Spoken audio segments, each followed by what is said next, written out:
Hi, I'm Derek. I'm Michael. Today we're gonna teach a class on how to make a centerpiece. Yeah, I think what we do is romantic and loose and organic, and we try to let the flowers and the product really speak for itself. The first thing that we're going to talk about is how to process roses. Roses are one of our sort of staples in our arrangements. It's a great filler. We use a lot of them. And right now we're going to talk about really how to clean these up and how to treat them.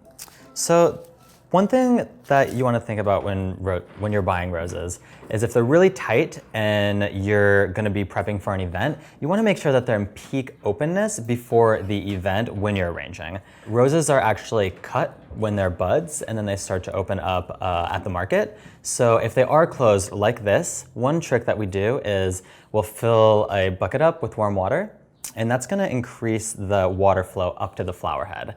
Another trick is also to clean up your roses and take off all the bottom leaves. And that's going to make it so that the water isn't wasted in the leaves and it goes straight to the flower head as well, which is also going to increase the lifespan of your roses. Another thing that we like to do as well, if you're arranging with a lot of really beautiful heirloom delicate flowers, a lot of these thorns as you're arranging can actually puncture some of the petals. So you also want to clean up the really big thorns as well.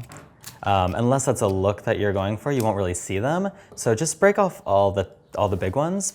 And then just before you pop it into water, you want to do a nice angled cut and then toss it right in. Anytime you pull a flower out of water, you want to make sure that you always do a fresh cut before you put it back in. The stems tend to oxidize pretty fast, and that'll make it so that the water isn't absorbed into the flower. So we're just going to clean these up. And I always like to keep the top two petals on. I think it's a lot nicer. It's just an aesthetic thing for me, but you can clean them all off if you want. It's really personal preference.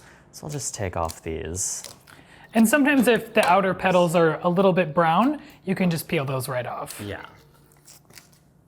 Another thing too that you want to think about is always wash your buckets before you process your flowers. If you don't, you can definitely get bacteria growth, and that's also another cause for flowers to die a lot faster. And we just use dish soap. Yeah, just dish soap, just antibacterial dish soap is fine. And then also a little bit of plant food, depending how long they're going to be sitting in your studio, is also great. So a lot of different flowers take different techniques with processing. Now we're going to show you how we like to process our tulips. So tulips, they definitely start to sort of wilt and bend down at the market when they're dehydrated. But they're pretty great because then once you put them in water, they definitely perk up and they tend to straighten as well. So when you're processing flowers, any leaves that are going to sit in water, you want to remove, because those leaves sitting in the water are really going to increase your chances of bacteria growth, which, like I said before, will make your flowers die a lot faster.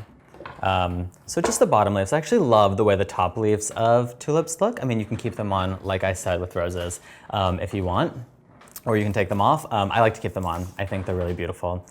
And then I will just do a nice little angled cut at the bottom and just pop them right in. Tulips don't need warm water. Really anything with a hardy stem like roses can use warm water to really pop the flowers open.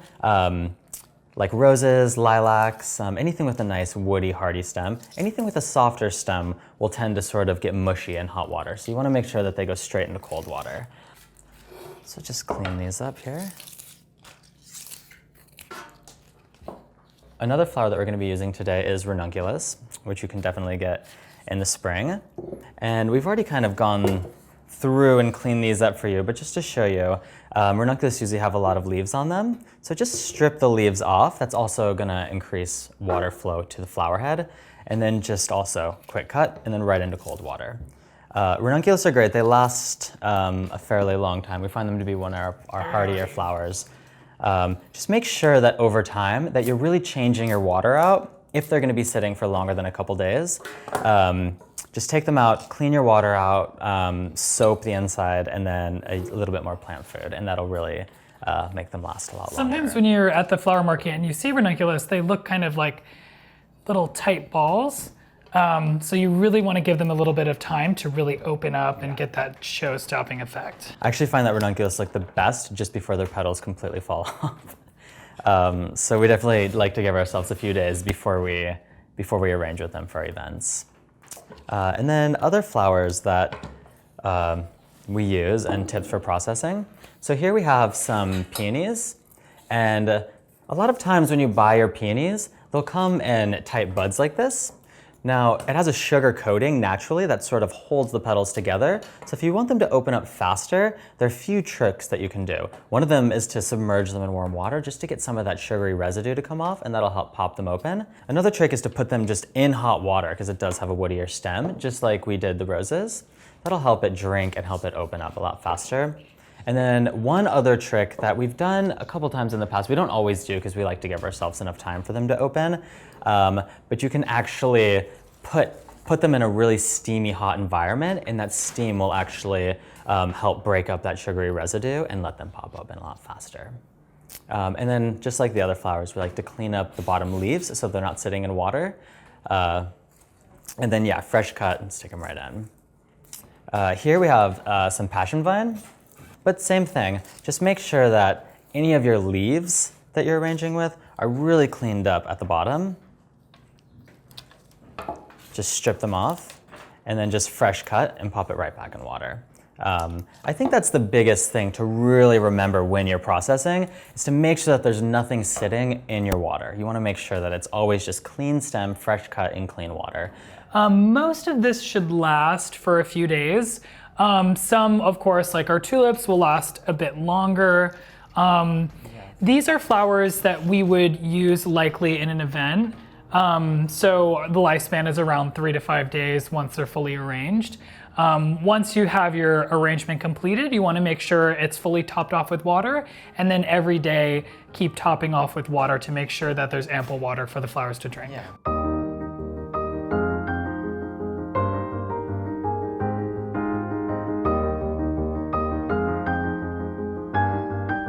Thanks for watching. If you enjoyed this video, feel free to like and subscribe to stay up to date on all of our latest videos.